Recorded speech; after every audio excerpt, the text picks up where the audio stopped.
Federation of Civil Society Fox Manipur gi thongmi singna ngasi khonsakul gi liangmai chairman amadi liangmai village si phurakpadagi soktuna leiriba Rims Hospital da satuna yengchinkhre amadi angama mateng pangkhre hairi Salai Luang block tagi delokhajege Kuotruk mathaki singsang parengda kuki singna hena sauna bunker sajilakba leptri chidokpagi wadi leite PR leirabasu sida kamaina lan loisilaka yanaba puraktoino hairi Kuki singna yellow furup singda landarakba leptri konsakul da liangmai nagagi khunda kaya kuki singna furamle Kangpokpi district ki Laimakong police station gi manung chanba konsakul da lamgi wahaudagi yellow furup oidiba liangmai nagagi miyoi kaya kuki singna furamle lamdamasi gi yellow furup singda kuki singna landarakba leptri thaudoga sing asi nungtil pung 12 makhai rom tabada thokibani kuki singna pubadagi soglaba konsakul gi village tip Emchan abonmai sahi yangkai manga apokpal laikhidraba Alempu abonmai amadi khullasigi chairman Adam Dirinamai sahi nimpu manga apokpa Tombau Dirinamai ni kuki singna tamthina purambadagi soglaba miyoi ani asi Rims Hospital da puraktuna laikanaki soglaba miyoi ani asi Central Security Force singna ngak selaga Imphal tamna purakhibani hairi Bawasin hai thaudoasi kuki singi miyoi chani henbaromna ikhang khangawdana sangthilaktuna konsakul da khundariba liangmai puruki khunja singda yum sanabagi damak lam tu semlingaida attack tawrakhibani kuki singna attack tawrakhiba aduda khunja tara rom asopan nangkhibani tamthina soglaba konsakul gi village tip amadi chairman asi makha taba treatment gi damak Rims Hospital la laikan aduna leiri thaudoasi Thokle haibagi pau phangwadagi Central Security Force singna changchinduna irang adu lakchinaba honaki Ningthau pamhaibana thangpham tana haglamba pegoda handaki magnitude 7.7 yona yua habada amangata thokre Taranipan suba sahijada mitai lepaki ningthau oina matik mayai leina pankiba maidingu pamhaibana awabo khudum chale haibagi ningsing khodam oina tungi mirolna khangawnabagi damak ningthaugi Thangpham haklamba awagi hodina Myanmar gi Mandalay da leiba Kangmuto gi pegoda handak sahi sigi March 19 da hakiba akanba yua aduna chauna amangata thokre pressna phangba pauna hai Myanmar gi Sangai region da epicenter oiduna hakiba yua aduda Myanmar da leiba ariba laisang konung amadi mamangai dagi leijaram laba awathong yauna Puariga sago naraklaba mafam kaya ama amangata thoki ba adugi manungda ningthau pamhaibana thangna haglamba Myanmar gi pegoda adusu kaibada yaukre haidi Churachandpur bu lamka onthokpada lengang na ayaba pikhrabra Zomi singbu kuki singi rep society onthok pigadoribra Zomi Mother Association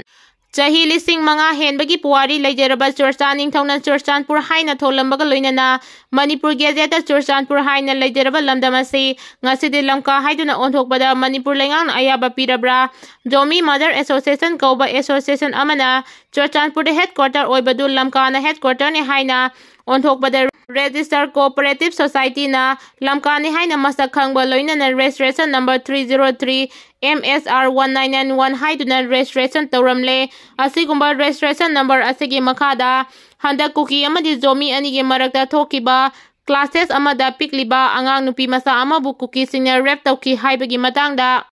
Zomi Mother Association na thadorokba sirol amana hai Zomi haiba purubasi kuki singi rep society ama oirabra ikui kuidringaida pikliba nupi masa ama ikai khumnaba manghanbagi thodok thokibagi penadringaida thasigi marida amuk pikliba nupi masa ama Churachandpur lamka taungda ikai khumnaba manghankibagi thodok amasu thokre thodok asina Zomi Mother Association General Headquarter bu nungnangwa pokhale asigumba thodok asina Zomi purupu Hainingai leitana thamoi sohale thodok asida chenariba mara lebasting laingangna athuba matamda faduna ahakpa sairak pigadabani haina Zomi Mother Association gi maikeidagi akanma mawongda lainga ki pungning chingchilakli gamgi faida hauji kuki nupi singna thoklaga Central Force sing changlakpa thingduna kholaw kaya lauri haidi Myanmar gi Mandalay da earthquake na awaba taraba mayumakai leijidaba singna lambigi sidaida amadi lamhangda ahing yarek tuna leiringaida akanba nong leinungsina maram oiduna gaiduna senakhre haidi JDU da hauji internal crisis oire makhoigi legislature manga resign tawkhre center da WAP Act repeal tawrabi yai Chairperson Puramle Nomai Kaya Kapkre Narega gi Sentang Makhada Khetrigao Junior High School gi ground senga sagat baga mari lainana ngasi numidang Khetrigao ACG MLA MD Narul Hasana Khetrigao Part 2 gi Nauna appoint tauba chairperson MD Azamal Khan bu MLA na Khongpang na kaubaga loinana nongmai maru kaya kapthorakpadagi achoba irang ama thokriba thodok asigi matangda MLA na Khongpang na kauramlaba chairperson MD Azamal Khan na paumi singda hai mahakna land development ka mari leinana Khetrigao Junior High School ground senga sagatuna school asina nong khajitang chubada thengnariba khudong chadabadu kohanaba honabani maduda MLA masana mahagi security ga loinana laktuna mafam aduda karigi leibak tharibano haina maral kaya siduna MLA gi manau nupa MCS MD Hakim Kamram amadi worker sing laktuna mahakpu leibak thaba yaroi haiduna aki akhang piramki loinana chairperson na senga sagaliba sing adu kanagi ayaba lawi makhata na senga sagatpa yaroi haina su ki halamki MLA gi wahai sing adu gi paukum oina mahakna school asigi khudong charaba kohanaba mahakna Mahatma Gandhi National Rural Employment Guarantee Act MGNREGA gi makhada senga sagatpani haina khanganki paukum sing adu taraduna mafam aduda senga sagaliba composite workers sing adu su tauba yaroi haina kihanbaga loinana mahaki manau nupa busu kihalamki loinana MLA gi manau nupa yauna mahaki security singbu nomai kamnaba khanganbadagi mafamduda masing khangdana nomai kaya kapthorakpadagi achoba irang ama thokibani masigumba miyangi mihut oiriba MLA amana tauriba thabak singasi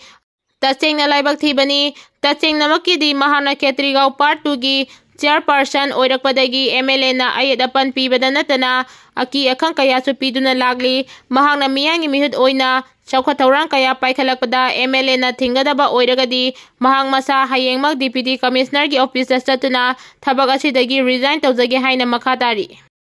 Manipur gi governor na ahanbo ina Kuotruk Chingda National Sport University Sajinkhre Manipur gi governor Ajay Kumar Bahala na ngasai Imphal West ki Kuotruk ta senga sagaliba National Sport University NSU gi fibam hakthengna Sajinkhre Manipur lenga ki tongan ma makok thongba officer sing yauna yengsinkiba aduda